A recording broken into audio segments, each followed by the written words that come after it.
Fala galera, bem-vindos a mais um Occultcast. Eu sou o Gigim do portal imperiumfortuna.com e atosnegros.com.br. E hoje é feriado, Rio de Janeiro, daqui a pouco tem carnaval. E uma coisa que eu tenho reparado é que nesses últimos dias eu tenho trabalhado bastante no computador e eu tenho ouvido uma rádio que fica online 24 horas no YouTube, que é Loli Hip Hop alguma coisa. É uma rádiozinha que fica tocando umas músicas ambientes e fica só o desenho de uma garotinha escrevendo num caderno. É uma rádio bem famosa, até aconselho para quem gosta. Ela é dividida em músicas para relaxar, músicas para estudar e trabalhar, tem uma versão brasileira também.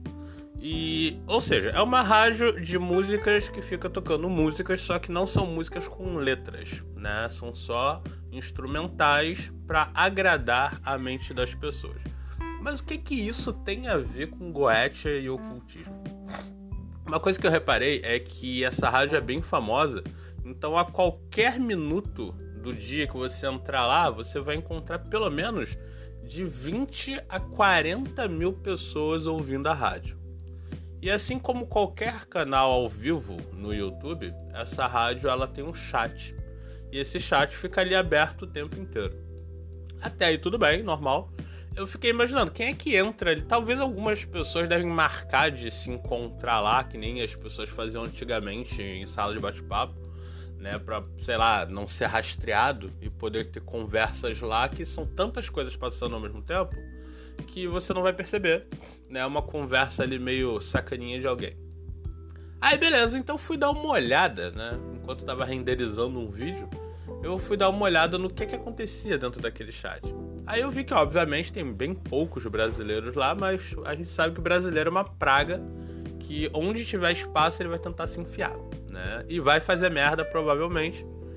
E nem que eu olho lá, cara, aí eu vejo alguns nicks que claramente são nicks de brasileiros, né? Então, nomes em português, palavras em português. E era nego dando bom dia, nego tentando falar inglês. E, cara, no meio daquilo tudo, tinham pessoas agradecendo a Kamael, tinham pessoas agradecendo a Buer, tinham pessoas agradecendo a Astaroth, essas coisas que a gente está acostumado a ver em Facebook. Ou seja, as pessoas, elas vão lá fazer seus agradecimentos até em chat de rádio onde ninguém vai ler, saca? Então você vê que é uma espécie de doença esse tipo de comportamento. Mas o tema, né, desse podcast, na verdade, é para falar sobre a incapacidade que o ocultista atual tem de resolver os seus próprios problemas. E isso é um reflexo não do material o qual ele tem estudado, mas isso é um reflexo da comunidade atual. A nova geração, não sei em qual letra tá, se é Y, Z, A, W ou M de merda, não sei. A geração atual, ela tá muito acostumada a não resolver os seus próprios problemas, né? A gente vê isso de várias formas. A gente vê isso deles não tendo a preocupação de comprar seu próprio imóvel ou comprar o seu próprio automóvel, ou até de ter um próprio emprego fixo, ter uma responsabilidade fixa. Obviamente eu não estou falando de todo mundo, eu sei que tem muita gente que tá aí na batalha, tá ralando, juntando dinheiro para comprar suas coisas, mas a gente tem uma geração muito grande, vocês sabem de quem eu estou falando, que não trabalha, que não sai da casa dos pais, que vive de mesada até hoje, ou pensão, né? Ou alguma coisa parecida com isso, e acredita que isso é hiper normal, e algumas pessoas até tentam viver de pensão, eu chamaria de esmola do governo. Então o que acontece? Esse tipo de pensamento, ele se expande não só, obviamente, na vida social, mas como também na vida oculta da pessoa. Então, os ocultistas atuais, eles têm muito desse sentimento. A gente encontrava um pouco disso há uns anos, vamos botar uns 20 anos atrás, na época onde a religião afro estava muito em alta. Então você tinha terreiro de macumba em tudo que era canto, todas as favelas pertenciam aos terreiros de macumba, vamos colocar assim, né?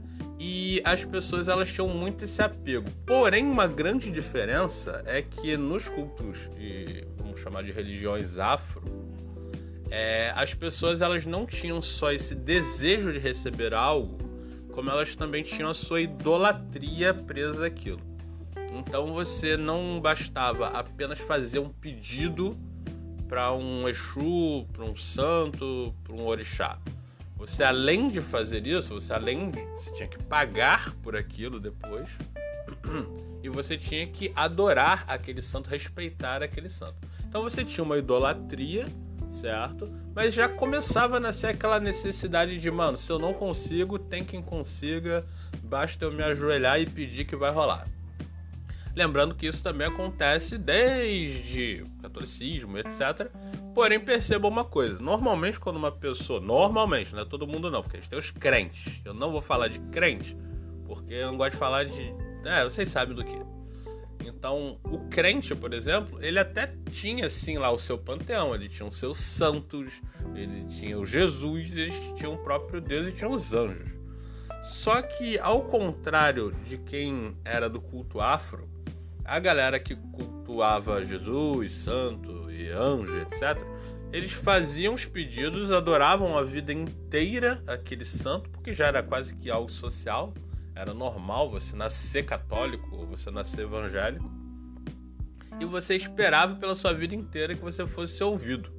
Se você não fosse ouvido, tu continuaria sendo católico, evangélico e etc. Porém, já nas religiões afro, você já tinha uma certa cobrança maior em cima da entidade, porque você falava, olha só, eu vou pagar, então eu quero isso em tanto tempo. E era quando então a pessoa procurava lá um pai de santo, uma mãe de santo, alguma coisa do tipo, para fazer um trabalho. Aí já começa o negócio a se tornar um pouco mais profissional. E foi mais ou menos o que aconteceu com a Goécia, saca? Na época que eu comecei a estudar a Goécia, Goetia, as pessoas, elas procuravam a Goetia principalmente para melhorar algum aspecto seu.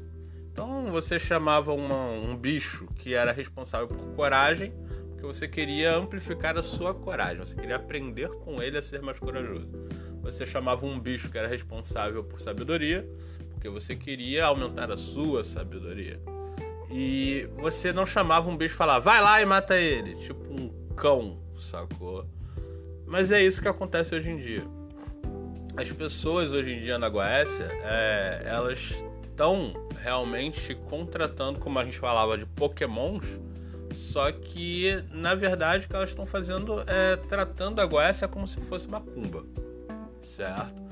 Muita gente detesta quando eu falo isso, principalmente quem é do culto afro, porque eles acham uma falta de respeito.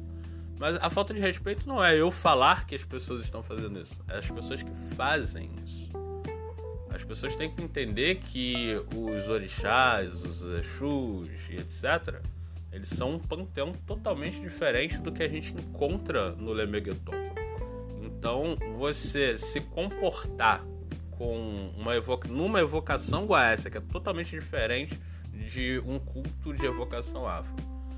Você se comportar na evocação Goécia como você se comporta lá e fazer consulta com Daimon da Goécia, com bicho, como eu digo, cara, você tá ofendendo os dois, sacou? Eu sei que, vocês podem reparar, 80% desses novos evocadores goécios, eles têm um pezinho na macumba, entendeu?